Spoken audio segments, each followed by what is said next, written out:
nice and easy for me. So welcome to Mount Royal. I was just saying to Tiana that I am alumni. I spent probably a decade in this building.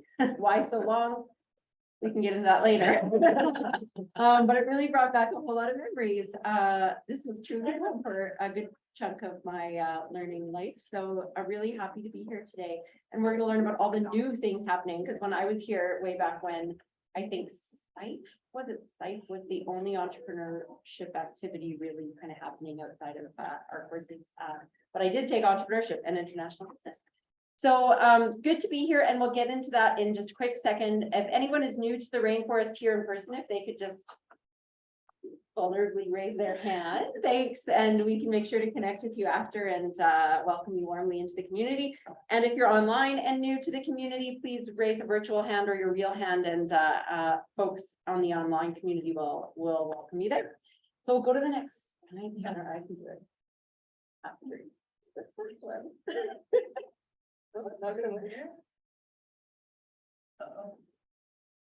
Our first technology glitch of the day. Yeah, that's okay.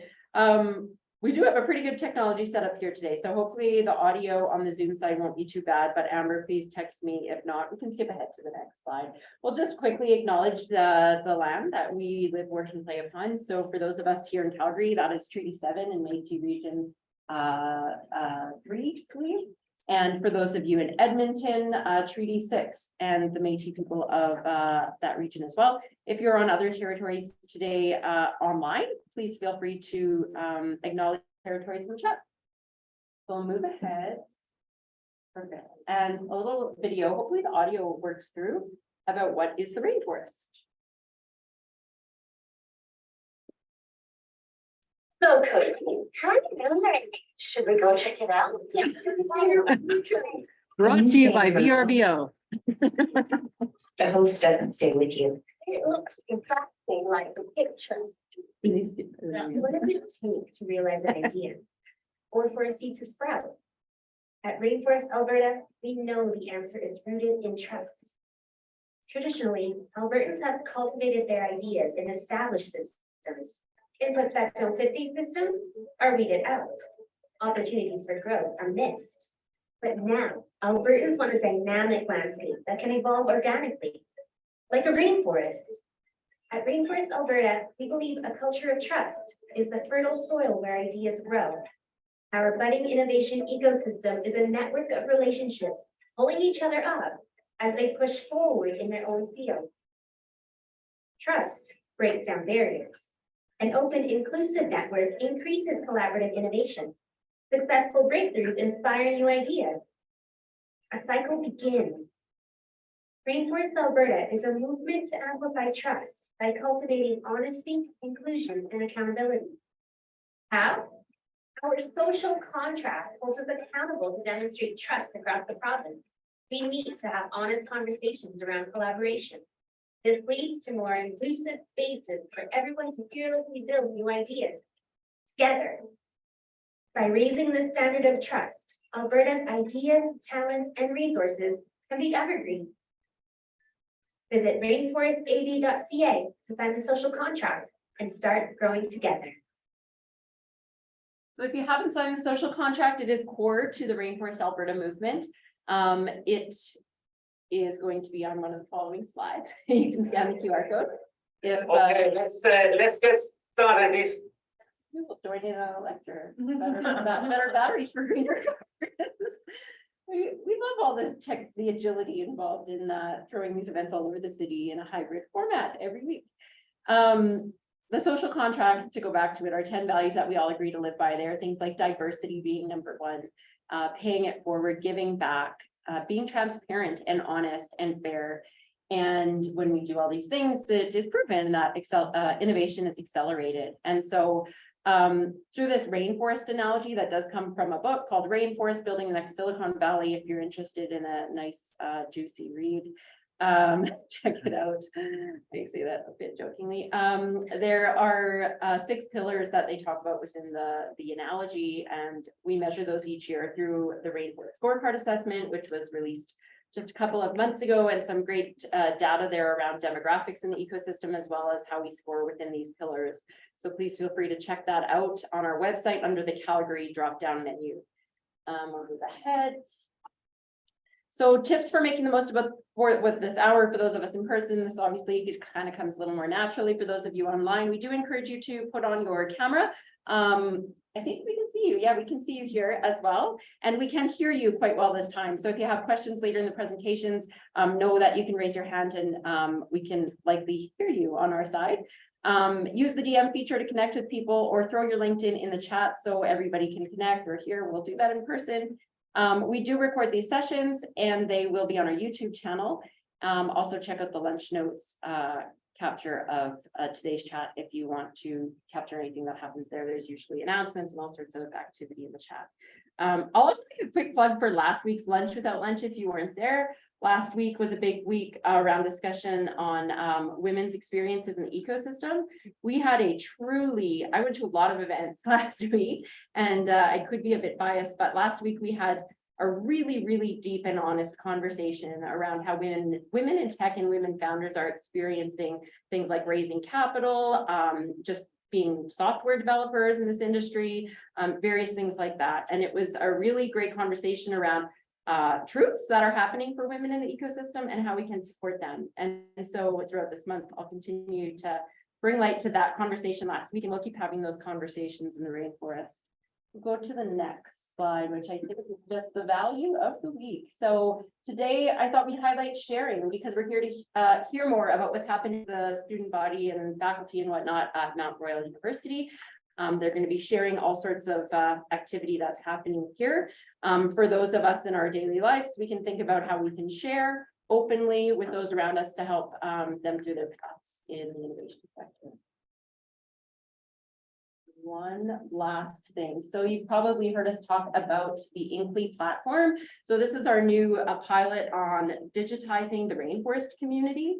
The Inkly platform is based on curiosity and generosity, which is very aligned with the rainforest analogy and what we are all here to do. Share with each other, help each other build companies, work on innovations and whatnot. And so on this platform, scan that code, you fill out a quick profile, and you can then ask questions about whatever it is you're working on. So I will ask everyone in this moment to think about their morning's worth of work, unless you're just starting your day now. Congratulations. Great work-life balance. But whatever happened to you this morning, where might you have faced curiosities? What questions might you have had about your role, whether it be in leadership or as a student? And if you feel brave to go onto Inkly and share that question widely with the rest of the community, because there is over 300 people on there right now with a plethora of unique skills and experiences, who your question will then be matched through algorithms to those people who can you really answer your question. And what we've seen happen from some of these interactions is that connections and relationships are built offline. People have found co-founders, investors even through just asking one simple question.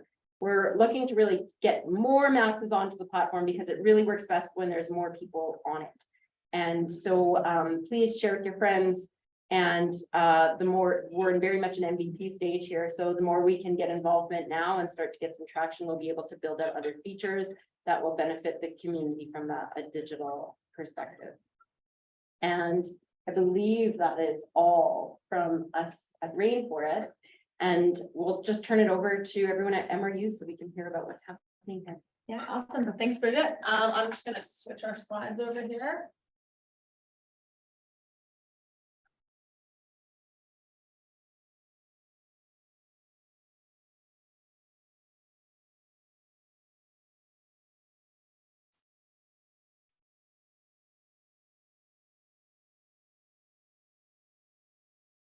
Okay. Can everyone online see the slides? Think we're good? Okay, awesome. I see a thumbs up. Awesome. Thank you so much for everyone who showed up in person and online. I'm Tiana. I'm one of the entrepreneur development officers here at the Institute. I was chatting with Bridget a couple months ago, and she chatted about us hosting an event for Rainforest. And I was chatting with the team, and it was a no-brainer. So we're super happy to have everyone here today. For students who have just showed up, thank you so much for joining. If you haven't joined Rainforest before, like Bridget said, this is a weekly thing, so you can join in person or virtual, and it's a good opportunity to meet other people in the Calgary, or I'd say Alberta ecosystem. So before we kind of dive in today, I thought for especially those that are in the space who've never been here, this is the Slate Innovation Lab. For those of you online, sorry, I'll try to maybe describe what this room is. But essentially we say to students, this is a co-working space. So you can come in, you can utilize it whenever you want, whether you're working on some of the programs that we'll be talking about today, or if you just want to work on a group project or do silent study, this is a great space.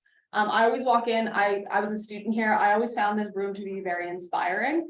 As you see, all of these businesses are hanging from the ceiling. And also this plaque here, those are all businesses that started here at Mount Royal.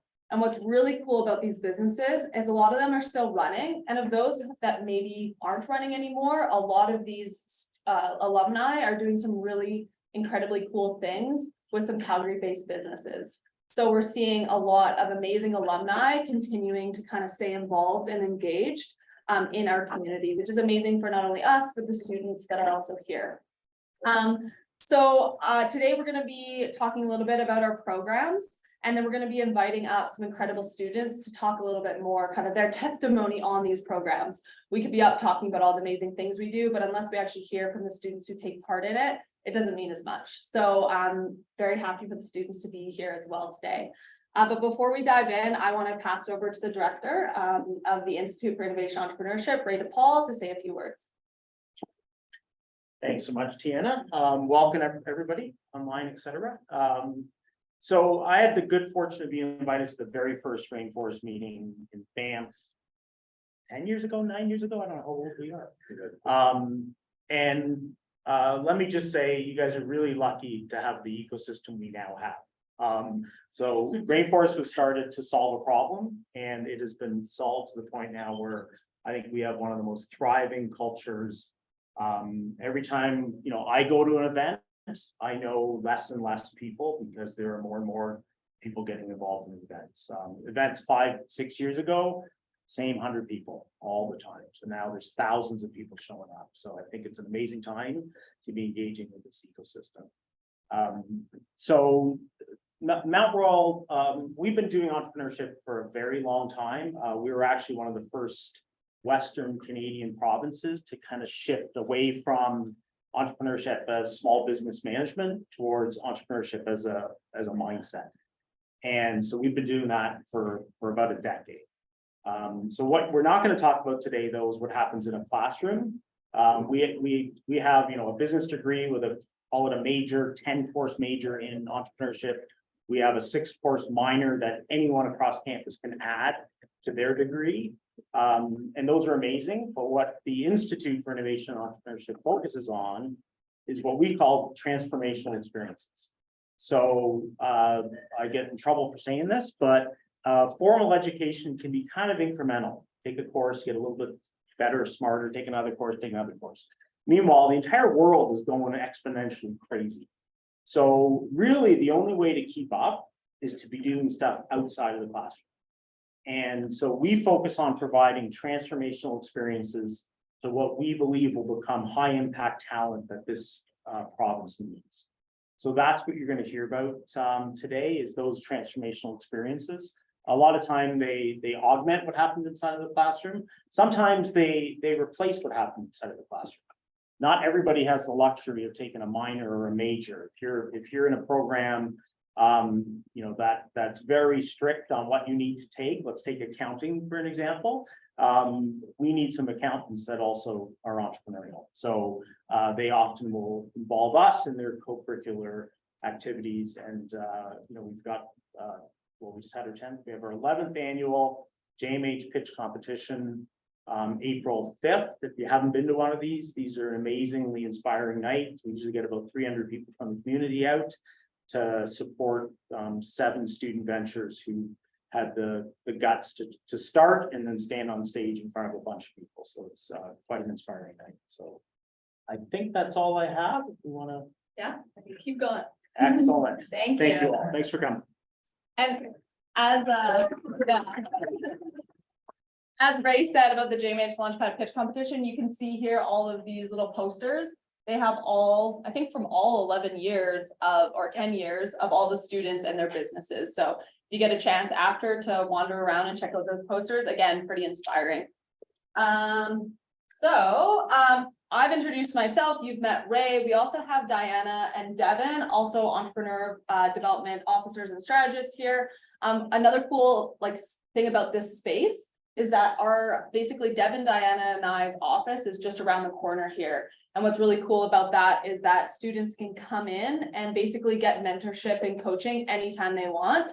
Like within hours, I'm not here at midnight, but we're here quite a lot. And so they kind of get that support no matter when they need it. And we have a really great team of people who all have had some form of entrepreneurial experience. So we can really support students when they're going through those challenging times, especially in the entrepreneurship world and innovation world. So that's super exciting. So now to dive into kind of some of the programs that we offer, I'm going to invite Diana up to talk a little bit about Connect First and the economics of social change. Hi, everyone. As Ray would have touched on, sorry, I walked in late. Most of the programs we're going to share with you today do community engaged learning. So the first one I can share with you is actually our social innovation, social enterprise focused program. So at the top there, the student program that we run is Connect First Social Entrepreneurs, where students come in with a social interest that they want to work on. We give them some social enterprise coaching, but then they go into the program that you can participate in future years, which is called the Economics of Social Change. This is a community engaged program where each session has a different facilitator from community organizations like Local Investing YYC or Momentum. They'll come in, they'll talk about, systems change or social impact investing. The students will learn and participate in community and take that back into their social idea. And then at the end of the program, we talk about how to launch it. Economics of Social Change runs every winter. So if it is something that you're interested in, I'm happy to share that information with you, and you too could be in that room with our students next winter. I think our next program is. Oh, sorry, Alice is going to talk a little bit about her experience in Connect First. Sorry. Thank you, Diana. First of all, thank you for inviting me here today. I'm very honored to speak on behalf of this student experience as well as, I guess, professional as well. So this is actually the second program here at the Institute that I decided to get involved with. And I really enjoyed it because it helps you to think about what's outside of the business. What are some factors that play a role and how we can get back to the community around us, and essentially how that benefits all of us in this community. I started with the Launchpad competition, or not competition, not in the competition, not yet. Sorry, I'm getting very ahead of myself. Can you tell I'm excited and scared? But I'm not a business student. I am not anyone that has much business experience or entrepreneurship experience, but being in that program really helped me get all the segments that I need to put together and make sure that I am actually solving a problem that is needed. And then this program also helped me to apply that within my own. You want me to talk about the business a bit? Yeah, we can, yeah. Okay. So kind of funny because I started with an adapted skateboard for people that had spinal cord injuries. I myself had an injury to my spinal cord. I was very lucky and fortunate that it didn't progress severely enough or traumatically, but it really made me want to help other people that have maybe a barrier to physical activity. Quickly found out in the program, even though I did a very late pivot, nobody was talking about wishing they could skateboard again, but they were talking about wanting to be physically active, that they were using games and technology to do so. And even some of the people that I was volunteering with in a rehab clinic at the University of Calgary were talking about the need for that socialization aspect. So I completely pivoted my idea from the skateboard, and I'm now working on a fitness app that will help users to engage in physical activity, but also provide that community and support. And hopefully later down the road, create some sort of NFT component where their stats, like their personal stats of improvement, will lead to the stats of their character in terms of attack power, defense, HP regeneration. So really excited about that, and what is gonna come. Yeah, thanks. Awesome. All right, so next up, we have the Innovation Sprint. So the Innovation Sprint is an awesome program. I say that because I run it. But we have two, we run it 2 times a year. So we run it in the fall and we run it in the winter. And it's a really cool opportunity for students. We recruit students from all over the university, so they don't need to have a business degree to take part. They don't even need to have taken an entrepreneurship course. Really, it's a cool program because we take 20 different students from across the university, we pair them up into teams, and we pair them with a problem mentor. And that problem mentor is usually a founder or a decision maker in a business, let's say like a project manager. And basically over the span of 5 weeks, they come twice a week. We run them through different types of kind of innovation models to kind of get their mind thinking about some viable business solutions to a problem that problem mentor has essentially presented to them in week 1. And what's really cool about this program is at the end of 5 weeks, the students come up, they pitch a viable business solution to these problem mentors. And what we really see is these problem mentors get a really unique perspective on their business. Especially at the end, they can take that business idea and iterate off of it. But even throughout the 5 weeks, they meet with their team weekly and really kind of understand, okay, like kind of their own feedback and perspective on the challenge that they're having within their business. We also have seen in the past, it's just kind of a bonus to the program, a lot of these problem mentors end up hiring some of these amazing students, whether it be an internship or a post-grad opportunity. And we'll be talking a little bit about that in the next student that's going to be coming up and talking.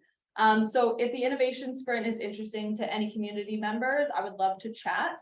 Like I said, we run this 2 times a year, so we'll be running it in the fall again. So if you think you're an awesome mentor, that's kind of the people we're looking for who want to kind of give back and support. And if maybe you have a little challenge that maybe you and your team don't have a ton of resources to kind of work on, our students can kind of help you with that. So would love to chat if the Innovation Sprint is of interest, but I'm going to pass it off to Bianca. She was in the 2021 year of the Innovation Sprint, and she can talk a little bit about her experience.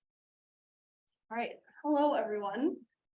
So thanks for the introduction and thanks for inviting me to speak today. It's really exciting to see a bunch of new faces because that means new friends. I like to meet new friends. So yes, my name is Bianca. I am in my 4th year of business at MRU. My major is finance, and then I have a double minor in accounting and entrepreneurship and innovation, which is just a mouthful. So I did the Innovation Sprint in fall 2021, I believe it was. And I was originally an accounting and finance double major and very math focused in my degree. I wanted to get my CPA. I was like, this is going to be awesome. And then somebody actually approached me, Anita, one of the coordinators for the sprint at the time, and said, you should check out this Innovation Sprint. I was like, cool, like sign me up, like let's do it. I wrote a really long application. I was so excited to just kind of try something new and get out of my comfort zone. And I can honestly say this program was incredible. It was absolutely pivotal to my university experience. It has created really a domino effect in everything that's happened to me in the last 2 years in terms of my university career and my actual career. So essentially it was 5 weeks where I got to use all creative sides of my brain. I got introduced to some of the coolest people I've ever met. One of my best friends, Caleb, was on my team. And it was amazing to just become friends with these people, learn all these different tools like ideation and solution testing and falling in love with the problem while working with one of the coolest companies called ShowPass, which for those of you who don't know is a ticketing company here in Calgary. And I got to work with their marketing coordinator, Stephanie, at the time, who was just incredible, provided us a ton of advice.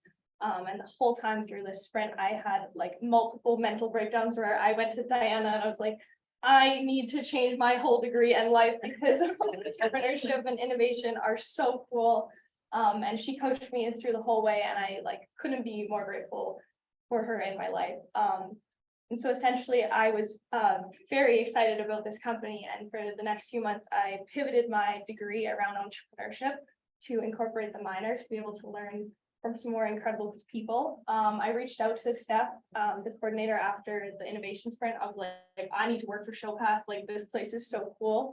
And because of the innovation sprint, I landed an interview at the company where I met the CEO, the director of people and culture at the time, and the chief of staff. And they were like, Bianca, what do you want to do for ShowPass? And I was like, I don't even know what I want to do with myself. And they let me write my own job description. So I rotated through the company in different departments, doing people and culture, a little bit of finance, a little bit of operations. And I guess we're almost a year later now, and I'm permanently in people and culture. So I work on recruitment and onboarding and team building and learning and development and tons of crazy cool stuff there. And it's really all because of what this program exposed me to. And I guess what's also exciting is this year I'm in the Launchpad pitch competition on April 5th. So you all should come to that, where I will be pitching my business called The Hive. So this program really is incredible, and I mean that with my whole heart. I'm very passionate about it. I've met some awesome people, Ray, Tiana, Devin, Diana, all of you have been incredible. So that's my experience. So cool.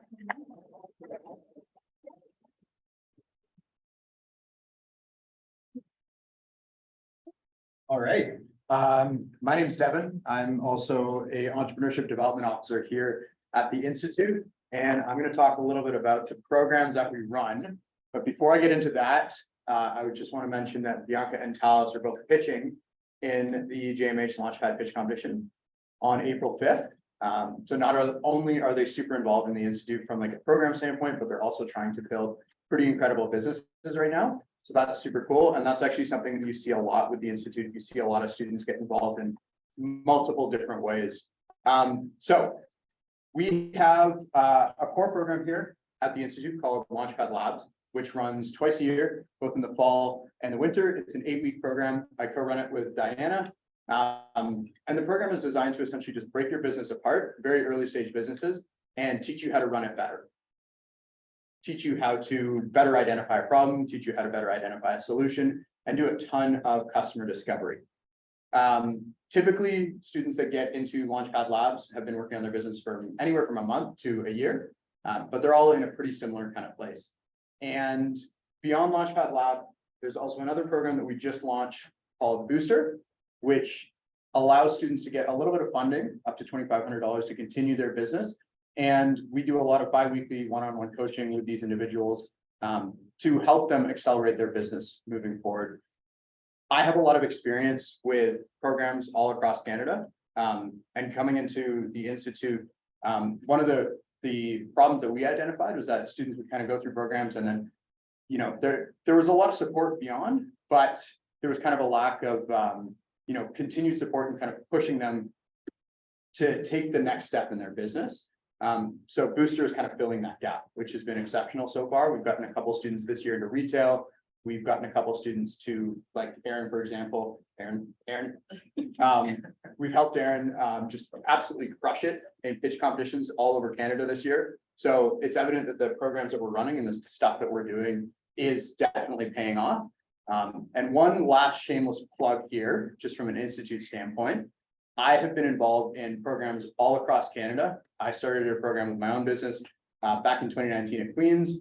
I've been involved in programs at McGill, York University, University of Manitoba, University of New Brunswick, pretty much every major university all across Canada.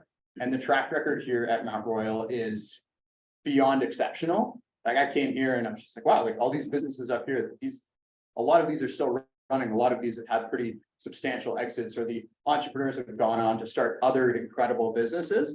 And that is not the case at a lot of these other institutions. So it's a pretty special place here. And I think it's as a result of the programs that we run and the people that we have on staff to help the students accelerate their businesses. And of course, the students here are exceptional too.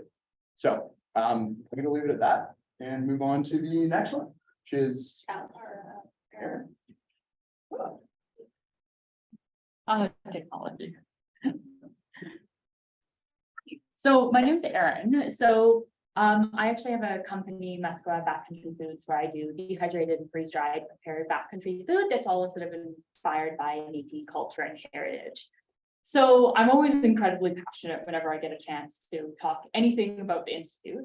I'm involved in a couple of programs in the past, as well as a current one happening right now. So I sort of have experience both with Launchpad as well as after Launchpad with Booster.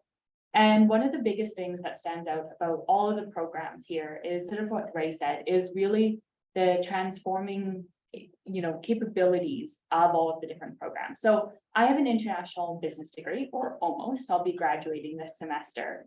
And a lot of the information we are taught in classes is great, but it's all really theoretical. So I always had this company in the summer, and I was always like, how do I take it from point A to B? And that's sort of where I think a lot of the programs in school sort of lack, is they don't really give us the steps to actually take something and make it real. And so when I sort of came across, I sort of saw one of the posters for Launchpad in the hall, and I, booked that initial meeting, and I was like, what is this? And it was originally actually about Booster, which was called Founders Fund at the time.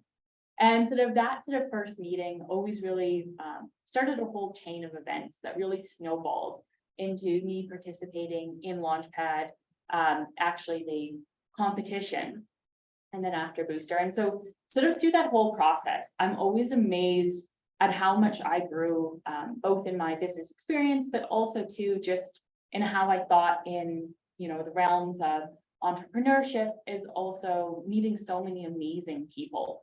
And that's one thing that really stands out about the Institute, is the community.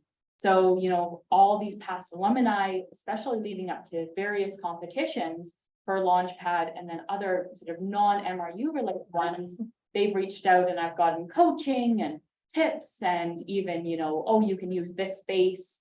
And so that's sort of that community that comes together to support its students through all of the process has just been incredible.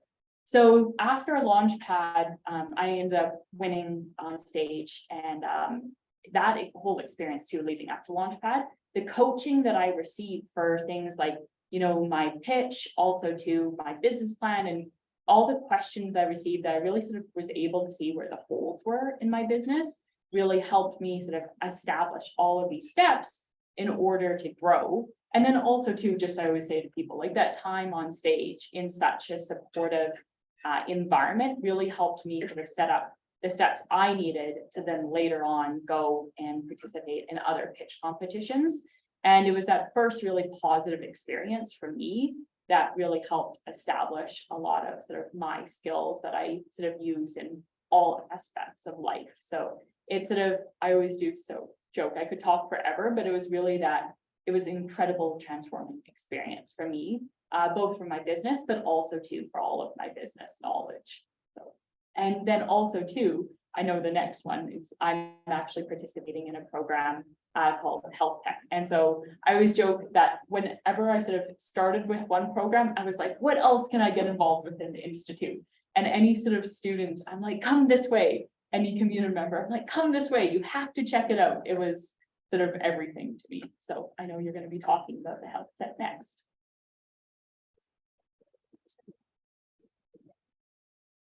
Thanks for being there, Aaron. Yeah, now the technology is going to give me. So I'm excited to share with you our newest program. I think one of the themes that's hopefully been obvious today is we work really hard to resource our students in every possible way. And this program hopefully will be a good example of that. Looking at our community, looking at our strengths and community, we recognize that we are growing some fantastic technologists out of our computer science program, as well as really strong students in other programs around the university. So we wanted to attempt our first technology program. That is the Health Tech Challenge. We are not even 10 days into it. It's brand new. It brings together 15 students that are cross-disciplinary. There are 7 computer science students in it, to work with award-winning faculty from across campus to learn about how to innovate in technology around problems in mental health, aging, and mobility. The 13-week program starts with this briefing from each faculty member on each of those areas to sort of help the students visualize their customer and their target population. They're resourced with a computer science faculty member as a technology support, senior computer science students. And their goal is to find a problem that they think they can contribute to and create a hardware-based solution through that 13 weeks. It's gonna be a hustle. They're gonna be in the Maker Studio here. They're gonna be at Q's 33 in Northeast Calgary. And then at the end of those 13 weeks, on May 29th, we're gonna be having a big alumni and tech event at Platform Calgary, which some of you folks can join us at. And we're gonna celebrate the 3 very cool projects these students will have completed. At the end of that program, they get a $1,000 stipend. They will have had a $1,000 budget.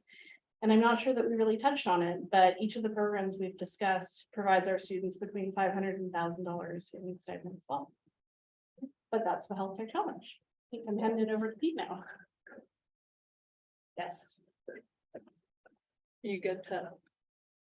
So I The just start clicker's not working. I'm clicking, so it's like a down arrow. Let's double check.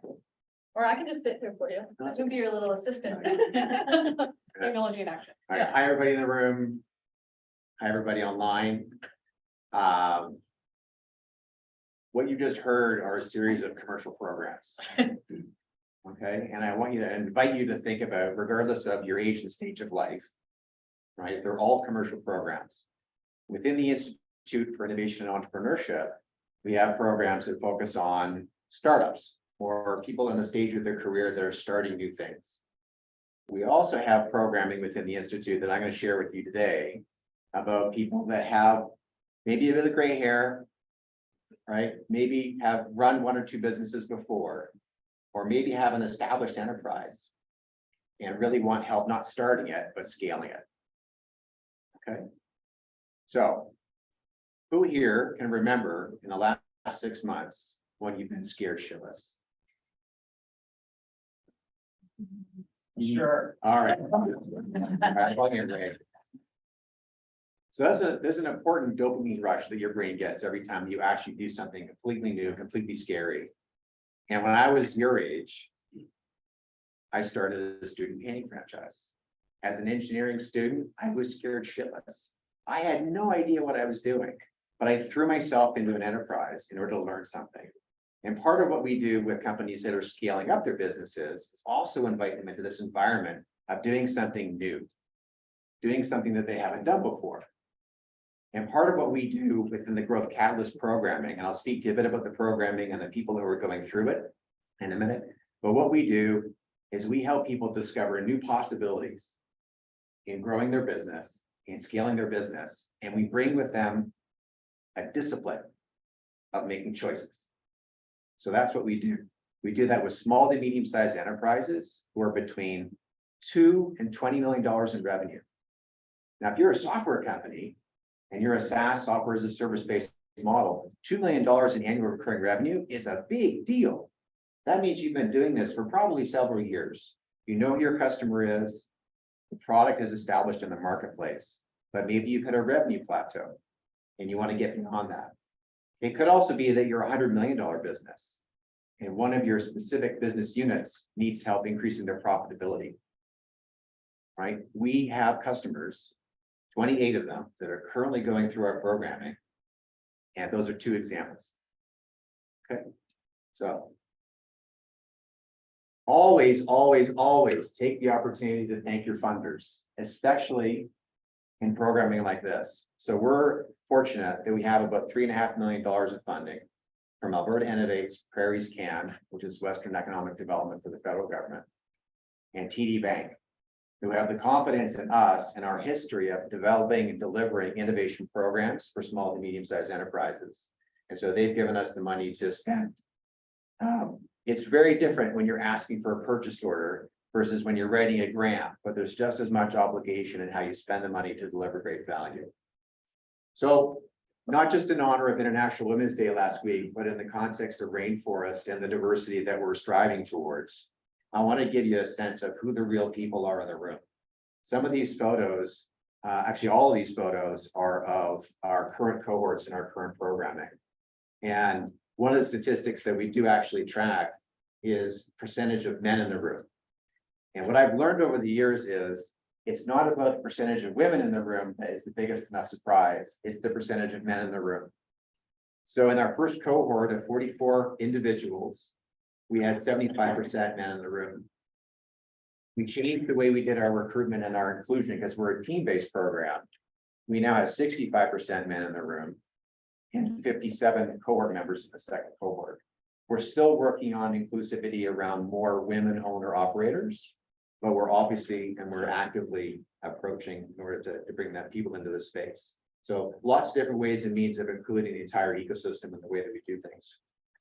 But as I mentioned before, we're a program that works with leadership teams, not just CEOs, not just individuals, of established businesses, small to medium-sized enterprises between 2 and 20 million in revenue, right? To discover new possibilities about how to scale up and grow their business and bring them a disciplined approach to making better choices, right? We have 2 sets of programs that we run, and they are somewhat independent. They're temporally based.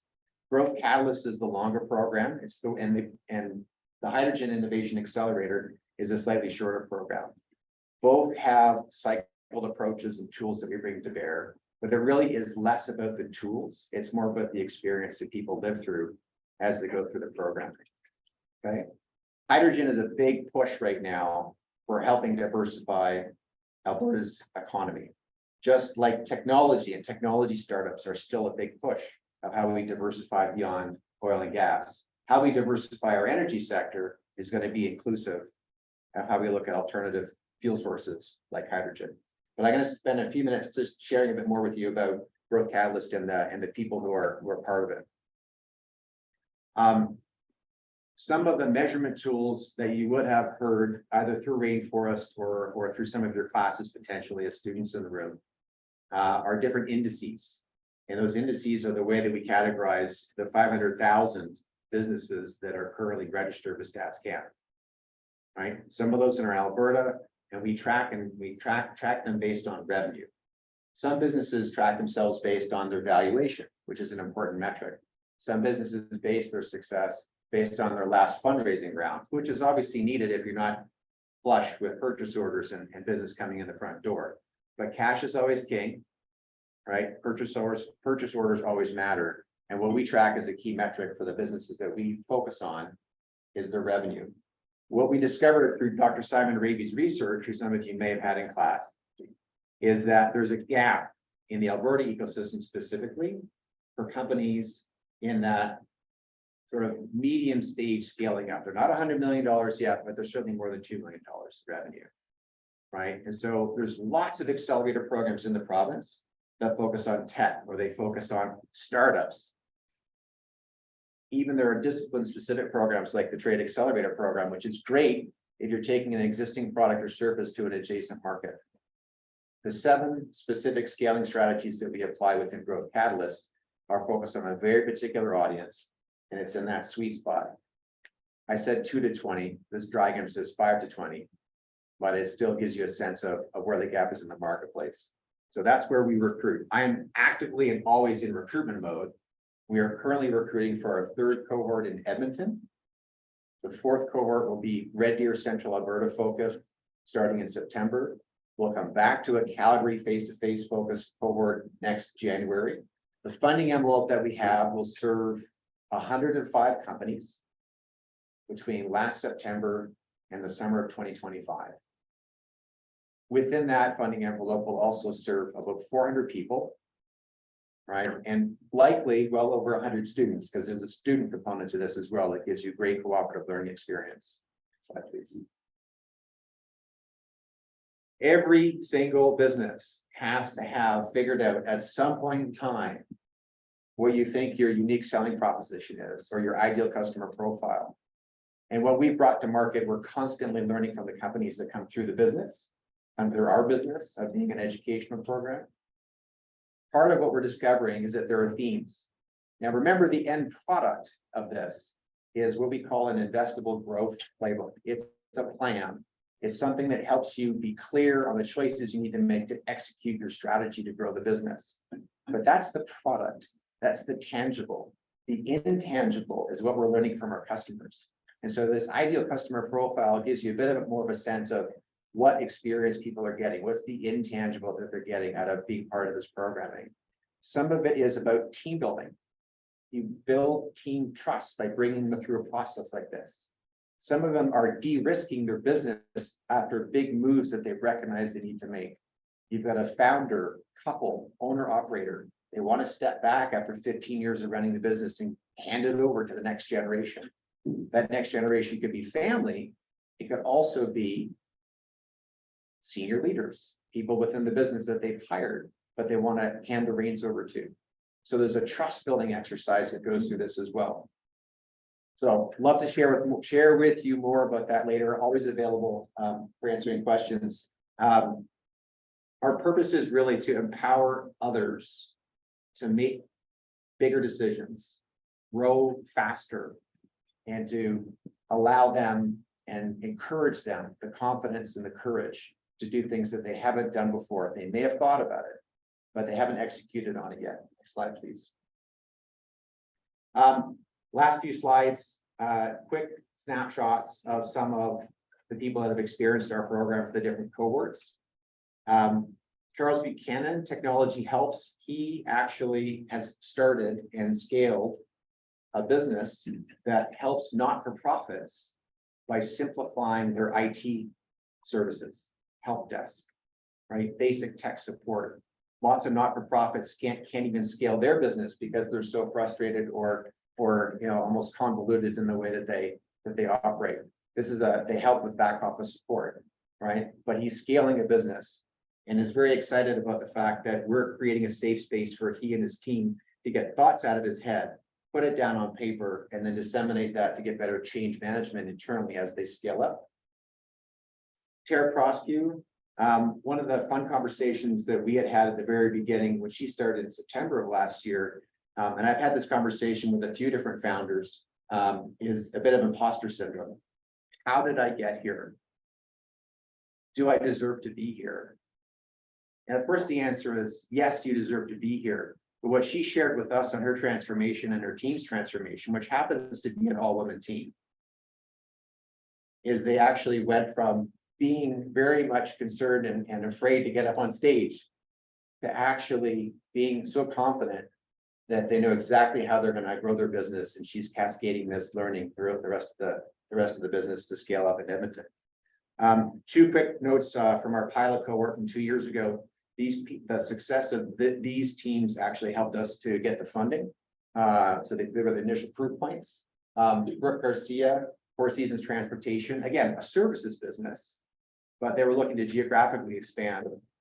They were able to scale up significantly and hire a great number of people in order to grow their business after going through the programming, and similar 1 to 6 design firm.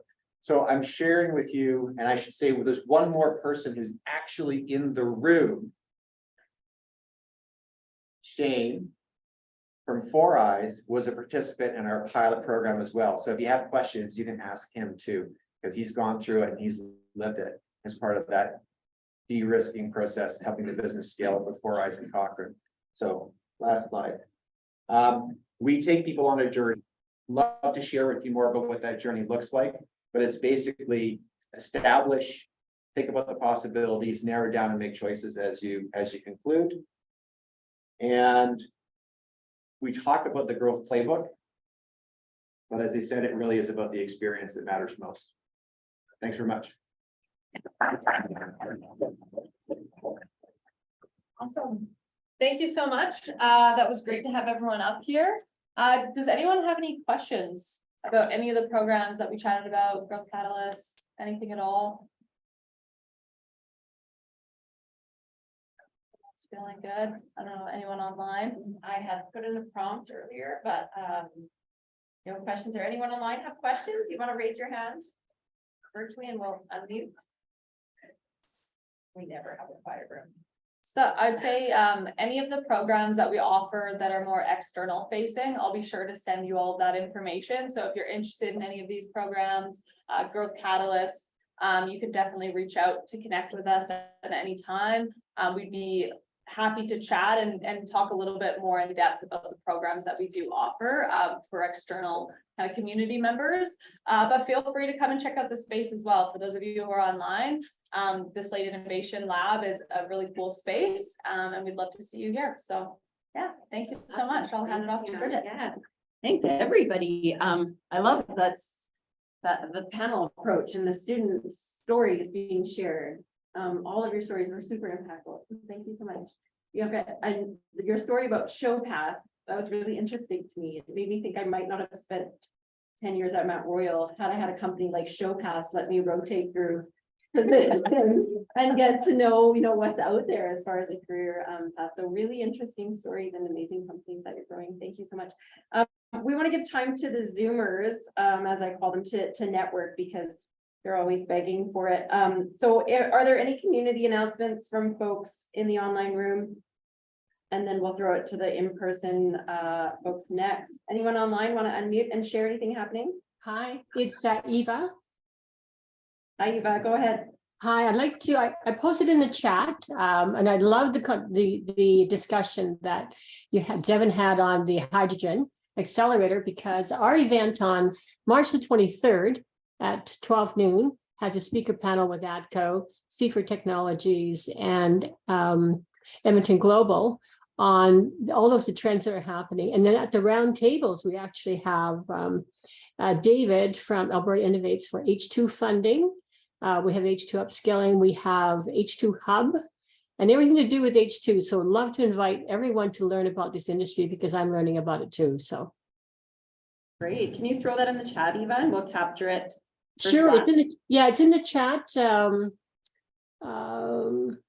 Yeah, and it's also posted on our on our website under events, so you can see the full calendar agenda there. And if Devin would like to join on an advisor table, I would love to make room for him because we want everyone to circulate a network and learn everything you can around the tables about what can really put a nice economic kind of accelerator into the Alberta economy. Okay, it was Peter, Eva. So yeah, we'll. Oh, Peter. Okay. Hi, Devin. Anyone else? No, next week for Lunch Without Lunch, we are going to be at Sage. So we've gone to the Hunter Hub at USC. Thank you for having us here at Slate at MRU. And we're off to Sage to join their Catalyst team. And we're going to have the co-founder of Tech Stewardship, which is a course, it's quite often offered free actually through the currently through the Social Impact and Technology Hub, where you can learn about the intersection between kind of human behavior and technology and how we can act responsibly in enacting technology in our work. And so he will be leading a conversation around tech stewardship with Greg Hart, who's one of the early rainforesters, and Jim Gibson, one of our co-founders who we haven't got to see in a while. So we're really looking forward to that next week at SATE, or you can of course join us online. Shockingly, there's no other announcements that I see here. We have our Rainforest podcast, Leaders, Innovators, and Big Ideas. This is the community-led podcast. We just spoke to Nate, actually, who will be building a series through as part of their technology access centers. There are apparently 60 across the province, 8 in Alberta. 2 of them are out of Nate. One is out of SATE as well. And these technology access centers offer different, basically what it is, access to technology for innovators in different particular niches. So Red Deer has a great one in manufacturing. Nate, one in oil sands, and I forget the other at the moment, but they're going to be building a series for the podcast. So this is just inspiration for any of the students here who might want to have a voice outside of the university, might want to share their stories through our podcast. It was rated #4 innovation podcast in Canada. Was that last year or the year before? I don't know, time's a blur, but yay us. It's ran by the community. And if you want to be connected with the organizer, his name's Al Deldegan, just come chat with me after, but we'd love to have some students participate and share their stories there. Great feedback in the chat, by the way, everybody, really inspiring programming and stories. So thanks so much, MRU, for all you do for Calgary Tech. And we'll turn it over to online networking for the next 5 minutes. You can probably keep it open longer if you would all like. And we'll just continue to chat here. I think we can stick around for a bit. Yeah, stick around. We have lots of food.